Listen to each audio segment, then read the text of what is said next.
Mizoram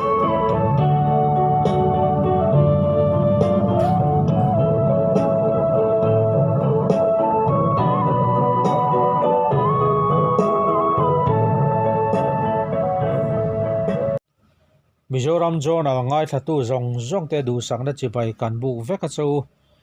India lo nei tu te lung oi lo na chuan India ram politics sang hong chho zela khovel huwa point khela hlo chho ta hle khovel pum huwa palar pop icon raihana le Swedish climate activist Greta Thunberg baka Kamala Harris vanu lower Mina Harris le ramdang politician ten Delhi a sarkar lai pui farm lo do dala nor hoi hon mek lo nei tu ten thlop na thu social media an post chu India Bollywood star cricketer le politician then katin an hel hle Ministry of External Affairs pen ramdang mi in India boina chungchanga comment an nei hin na takin an chang let farm lo thar du lo hian nikum November ni somni poruka tangkha lo nei tu pol thang sang chu Delhi ram ri an pung koma tractor rally te bua sein sarkar lai pui dan siam thar du lo na hian lan tir ani sarkar lai pui nen po voi engom za tanin beto ma se in rem na an na siam thailo lo nei tu te nor huai hota wang hian Delhi mun then khata pe chuan internet an shut down hiala hei takhi raihana le Greta Thunberg ki te hovin an social pakhat chu ni mihring digna chan vo pal zu na an ngai khovel huwa pa mila le ramdang mi ten lo nei tu nor huai hot mek te an thlop tuan aw chho pui ta ka chuan India sarkar BJP politician te le Bollywood star then khat ba ka cricketer then ka chuan aw chho ve hala India boina ramdang mi in rol an du lo India together India against propaganda an ron tha tho ve le ni chung zinga langsar ber zinga mi chu India cricketer Sachin Tendulkar ani India impum khana hi ti chia thei ani lo pon lammi chu thlir tu ani thei ma se an in rol ve tur ani lo India mi te chuan India an ria thuthlung na pon siamang ram in pum khat in yang u ti in raihana le midang te chan le na tweet a siam Virat Kohli PT Usha te point India together campaign hi an thlo ve bok Rohit Sharma baka Kangana Ranaut Akshay Kumar Ajay Dev Sunil Shetty Karan Johar te point India together campaign hi an aw chhuah pui ani Union Home Minister Amit Shah chuan engai dan ma in India impum khatna ti theilo ti in India together India against propaganda nasa takina ron thlopa adan siam tu te an ni boka a thlop po hi a obviau mai ome Nirmala Sitharaman JP Nada Kiren Rijiju politician dang engmoza chuan ramdang mi India ram chungchanga ain rol chu an du lo hle bok Congress MP chuan vor Sasi Tharur ve thung chuan khothlang milar thu po chang le tura sarkari milar te amang chu thil moi lo tak ani tiu a sei ve thoka Government of India in India celebrity te khothlang celebrity chan de na ta na phang hi thil moi lo tak ani Government of India lu na le democratic lo taka chena wanga khovel min muwa India lan moi lo na hi cricketer tweet in ala bo thailo farm lo su se lo nei tu te ne na boina chingfel se su ti chuan India together om theyang ati P Chidambaram point raihana le Greta Thunberg ten Ministry of External Affairs an ka har chu thil tha ani tu thoin External Affairs ne na chuan engtika nge mihring digna changwo le nun phung chung changa boina in ramri akham lo tian hria don ti zot Twitter le social media sang comment atagin farm lo chung changa India mi pui ngai dan ai nang lawa raihana te me win ngai dan aron soita ka chuan lo nei tu te nor huai ho chung chang hi internet khovel lama India mi te chotui ani to sa nen boru karon al tharna sa le hle ani India lo nei tu te ti thinura India ram ti boi mek tu farm lo chung changa puje thang chung lunga ngai dan hi abeng war thlak riau moya hi han bil tel teang nukum November thato patanga India ram lo nei tu te nor na siam chung chang hi then khatan chuan minute lak mai chi ani line then khatero chuan an beng khon viau thung thil reng hi chen te nui ruala nui ve thei tu chuan a thu ho lam le kal lam hriat ve a tul thin he farmers te boina po hi hredu boi pui man si lo tan atlang pui toy te chiam si lovin I han ta lang don te ang he thu buai chanchin bulpui hre tu chuan kan dan hman lai hi hrian ma saka tula tuna hian India rama chuan central sarkar in lo nei tu te thlai thar chua a man tlom theiang bera lei sakna tur ret minimum support price MSP an ti chu a hmang meka chumi re tang chuan lo nei tu te thar chua chu a to zoka hralna an hmu lo poin sarkarin agent hrang siamin minimum support price retin a lo lei sak ta thin ani chung thil lo lei tu te zinga a poim mo tak pakhat chu agriculture produce market committee APMC ania ani hian leile hral chung chang an rel fel thin ani ho kaltang hian lo nei tu te thar chua chu agent te chuan an nei sak ta thin ani chung zinga larber pakhat chu Food Corporation of India FCI hian nia ani hian an thil leite chu public distribution system kaltangin mihara sajok BPL te nena subsidize rate in an pel chuak le thin ti karhriat hi India rama he dan man mek hian farm kim lo na tam tak ania sum thunin u lian tak ani rungot mai ma se kum khati za sarkar kal to khan ti dan thazok mangam tu manam haulo du zong an du ma se zo te chu tunge thi o ti rang ti chu amuta ani le tla thina ti chuan pumadia sarkar mi puite har sanna na sa tak thlen thei zonga mala chungpua talpit le mai thei thin chuan thi le thi damna na ti niom dakin ni kumzun thla tang khan mi te dot ngam lo pu voma tui chu dot atum ta ordinance siamin farm law pathum chu aduang chuak ta a nu monsoon session of parliament a voice vote a pass ani zui ta ngal ani kha chung te chu pakhatna the Farmer Produce Trade and Commerce Promotion and Felicitation Act panina the Farmers Empowerment and Protection Agreement of Price Assurance and Farm Service Act pathumna the Essential Commodities Amendment Act a pakhatna hian lo nei tu farmer sa chu Agriculture Produce Market Committee kaltang kherlova an thar chuate an hral theina tur adwan saka adu piangin sarkara thlai leile zor theina license an dil thenga license nei te chuan direct in farmers nena tang chuan an inremna danangin tunma a zorna mun tura ruat mandi a kenga fi wachoi kherlovin an leina hral thei to mai don ani a panhina hian farmers te chu contract farming ti phal sakin an thar chuate zalen taka hral a phal sak bok om zia chu a leitu tur le farmers te chuan inrem siam lokna nein thlai an chingin an in lei sak don ani a pathumna hi essential commodities sakman lai siam thata nia dan thara chuan bu te wheat te hria keichi te le purun sen te chu har sana bik tak thlen lai ani lo chuan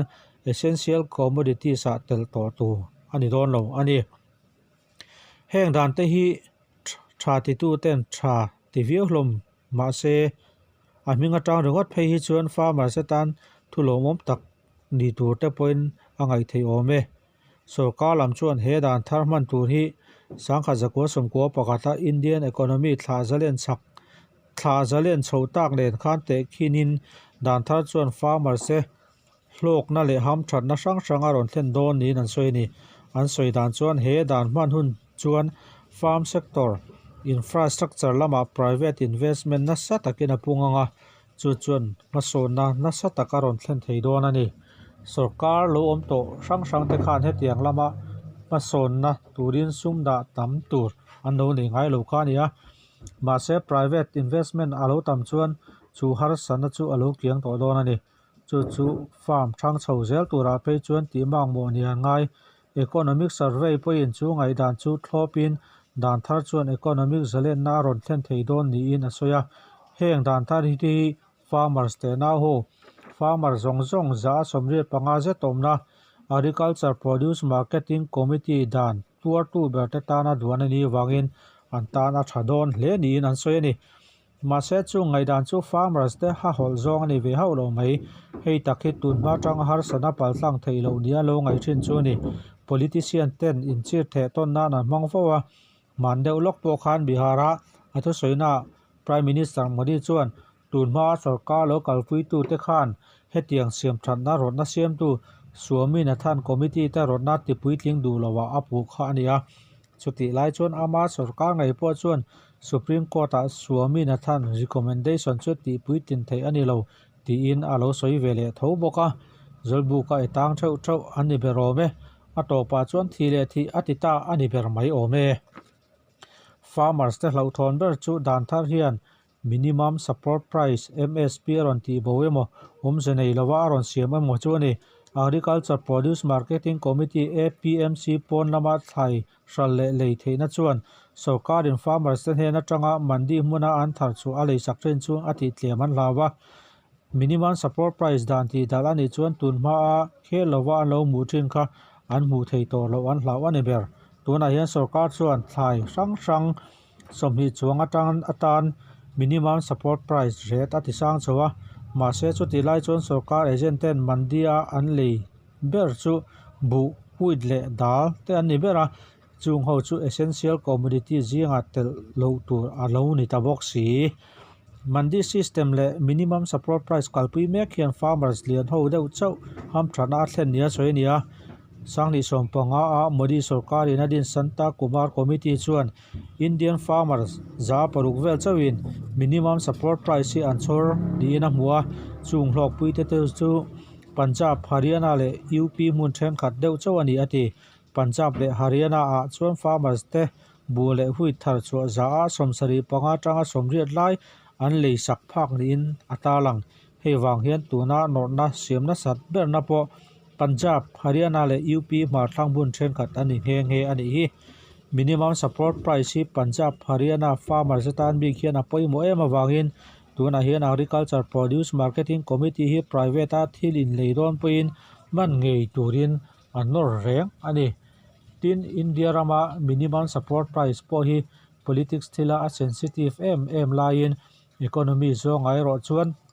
hau tak em thunga economist then khat phei chuan khowela sarkarin eile bar a lei khom na zinga hau tak ber pon hialin an soi India rama hian hetiang farmer se thar chhuar zorna mun mandi si sang sari veloma heng hmuna hian FCI te puin minimum support price rate in an lo lei sak thin minimum support price rate thi kum thin deuh thaw sang chawa PDSR hral chona rate ro apa ngai deuh reng loi si leina reta ya niam jok da ya hral reng thin ani wangin Food Corporation of India ti hian an lo na se mema corruption a hring chuak fo bok net a leina a to wangin ramdanga hral a hlok chuang si lo farmer so thar chu a pun zel phei chuan dana mun tha po nei in an dana mun ten a dai ta thin nowa a chang chuan an da che ngek ku mai thin ani heng an hlo zong hi sarkarin a chhun kha reimburse le angaya chu tiang chuan ma sona tur puisa tam tak chu a luang ral ta thin ani mandi zasari vela om thu kan soi tua heng te state sarkar ta chi ano lak ve na thin ani wangin ti bo mai chu state sarkar abikin opposition sarkar na te chuan tha an tilowa chu wangin farmers nor na te pon no support ve hlom viau ani hi dan tlang pui mandi hmuna hian fee lak dan hi za pakhat atanga pani ania 8 atanga 9% pepo ani bok state sarkar then khat tan chuan chen fa kom tham tak ani hi alang keini Mizoram ate ro chuan omji ani om lem love atu lam ve tan po tan hi tol son an tum lo melia adai rei fu mai thei tuna hian ni somsari chuang an nuar towa Republic Day phei kha chuan Delhi Red Fort vel chuan buai hle ani kha khami buaina wang khan farmers union somni chuang zinga then kha chuan in nu don du hiala ma se a phupui te chuang kalzel an la tum thung he buaina hian ramdang set po lo chhota zela United States Canada mun then kata chuan kong zona hial nei te hria turoma New Zealand lama po hleta chuan niwam takani United Kingdom sarkar point farmers stand thlok thu an soi nia hriat ania Canada Prime Minister phei chuan an mani tranzong ina tong chuaka India ina khak hial ani Punjab vela chuan protestor ten Reliance Jio mobile tower sang kha zanga chuang an ti chiati kan thria hei hi mi puiten corporation lian ho chu he dan thara wanga hlokna telna saber lian ngai wangani corporation lian an beite chi Reliance le Adani group te nia Reliance ho te hian online marketing lama farm product klom chuan mo ngei dona sutiang wanga sarkar minta anga an ngai ni mai theibok hemi chung changa thu thang dar vel hi Reliance ho tu te chuan an king pui Airtel le Vodafone ho ti ni in an tua Jio subscriber an tlang hiam pa le nge ni nan soya an ni ro an tang hle thung katum nge ru saru ti ve ven ni boka abo ro khi adai lok lo mai thei pumadi sarkar tan hian economy thanna tur chungchang ba ka hetia hohoa nor jam mai tianga lan hi andu lo ber pakhat ani ngei dona prestek isu diktak ani theilain farmers lamtan la is now or never ti thu hla lo ni box sia farmers te ngai da nang hian sarkar laka cooperation ho nu ma om lawang ti a soi thei box si lo ani thil reng reng hi a hun le mun dika zir hian a that le thal lo a hril thei hle a tuna farm lo chungchang a po hian chu thil om dan ani thei pumodi hi ris la huai takani thu kan hai lo ho manga ris lian tak tak alak pani in mi pui min khong dan po kan shet ka poisa ti thi le GST man chungchang a khan in hialna na sa tak a om ti kan sia so ka lam chuan an malak na chu soimoi ngai tur a ngai thei mandeu khan ni ti ayu ka an ho tu pa chuan demonetization le GST man chungchanga a ngai dan tlang takin a soi chuaka khang thil pani te wang khan ram economy chuan a tuana sa hle ni na ria ma se hun re tan chuan a thazok ni in a soi thung ole international news chen khat i han bil tel zol tiang Myanmar mi pui sarkar thu nei na hne chu tu sipai sarkar chuan ninga ni atang khan Facebook le social media platform dang te abloka sarkar pai thak du lo na lan tera mandalay ko puya nor hoi ho jinga mi pathum man ane bok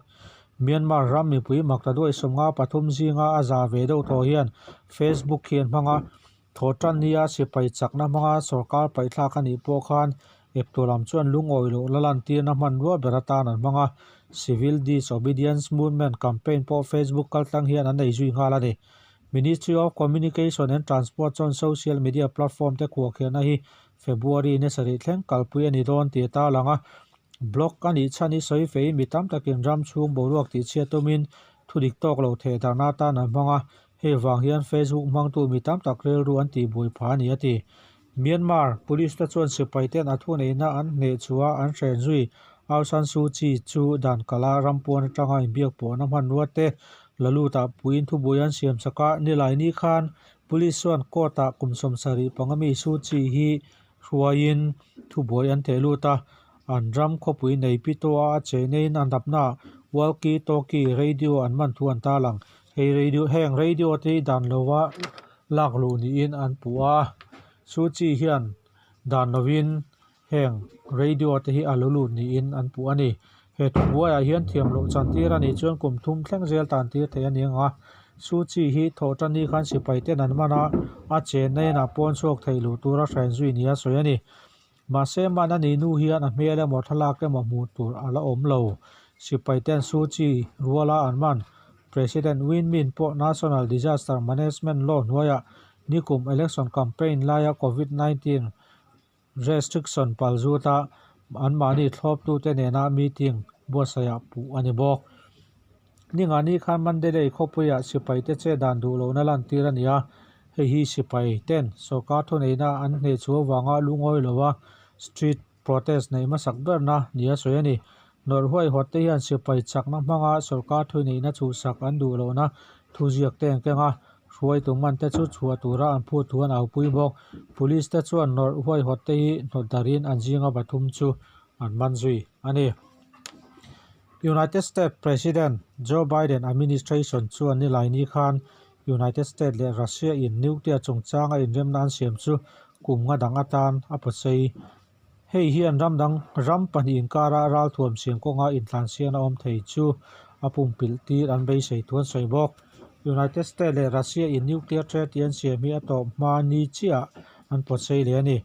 United States Secretary of State Anthony Blinken chuan an ram in remna topni mani chia United States chuan New Start chu kumnga dang atan aposei le ani ti President Biden chuan America mi puite chu nuclear boina laka hum himatiama hemitan hian arms control le non proliferation na marwai tu United States ani na chu atinung thar le ani tin thu chu siam Russia President Vladimir Putin chuan hei inremna hian mingalo sain tu a United States point po sei apom vele ta ka chuan kumsang ni soma Barack Obama an Russia inremna lo zia pui to chu February ninga sang ni som ni poruk thlengatan po sei ani le ta ani COVID-19 si lo chua dan le mishinga adar chho dan zir chiang tura China ramacha mek World Health Organization WHO expert team chuan Wuhan khopia virus research laboratory an tloa he hmuna thok virologist Dr. C Zhengli an kom ngal bok expert team hian uluk taka ven Wuhan Institute of Virology a hian dar ka thum le chan ve vel hun an mangani he hmun hi coronavirus sample zir chena hmun ania ram sang sanga scientist chuan he laboratory sample en fiate result gim changte chu puanza turin China hi an phut photo ani WHO team hi Wuhan an then hnuwa ka ni chung khungsan an nia quarantine hun mang zo to in field work kan nei le mek ani a hma in COVID-19 si kai masa lo en kolna hospital baka wet market po expert team hian an lo tlo to bok ole vi huwa tengen na han zep tel ve lokela kan channel min la subscribe sak lo te khan subscribe ti kha me ti min lo subscribe sak ve ngei turin kan han ngen chuwa subscribe tin me nuwa khan notification bell ka met le in ola in da don nia